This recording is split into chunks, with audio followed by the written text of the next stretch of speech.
Today we are going to start a poem, The Voice of Rain, and the poet is Walt Whitman. It is the poem from class 11th, the book Hornbill.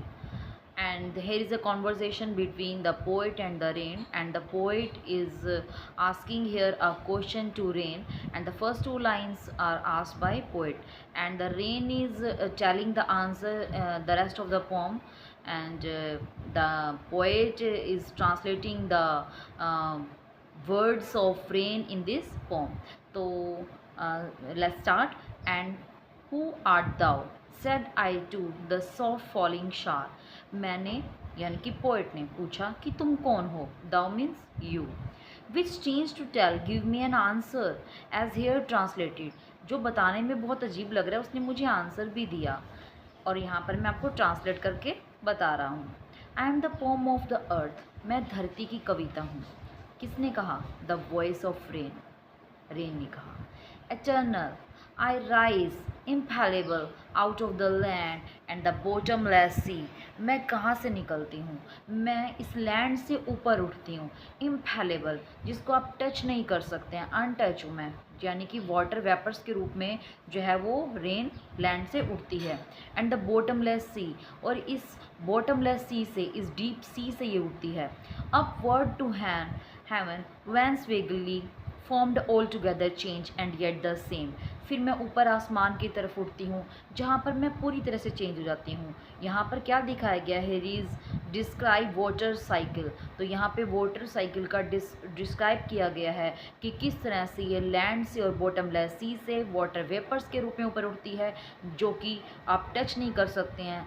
ऊपर आसमान में जाती है जहाँ पे condensation होता है, बादलों के रूप में पूरी तरह से चेंज हो जाती है.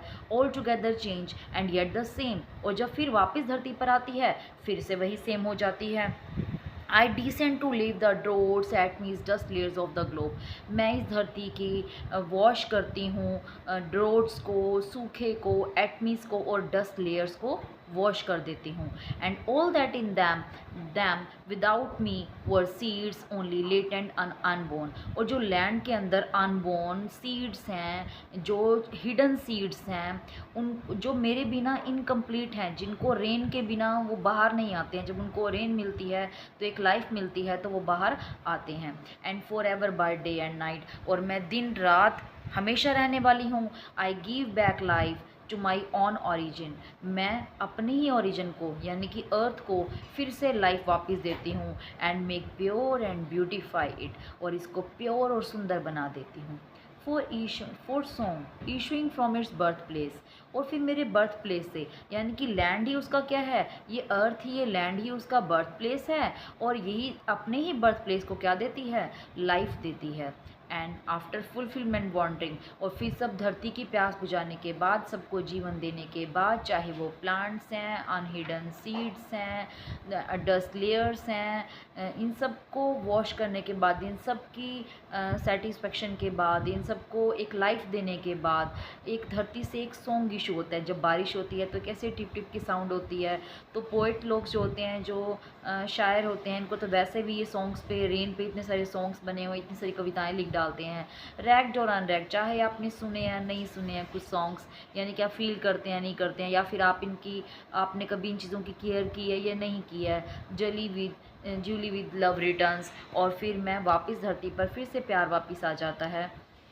सब तरफ हर चीज़ ग्रीनरी होती है, एनवायरनमेंट खुश है, हमारा धरती खुश है, सभी पीपल, सभी लाइफ जो है वो, हर क्रिएचर खुश है रेन के बाद. क्योंकि रेन भी है जो एक असेंशियल पार्ट है, एक असेंशियल जो है हिस्सा है हमारी लाइफ का. बिना रेन के तो सब जगह सूखा ही सूखा पड़ जाता है. तो फसलें, क्रॉप्स, इन सब के लिए रेन का होना भी ज़रूरी है, नहीं तो हर तरफ ड्रॉट्स हो जाएगा.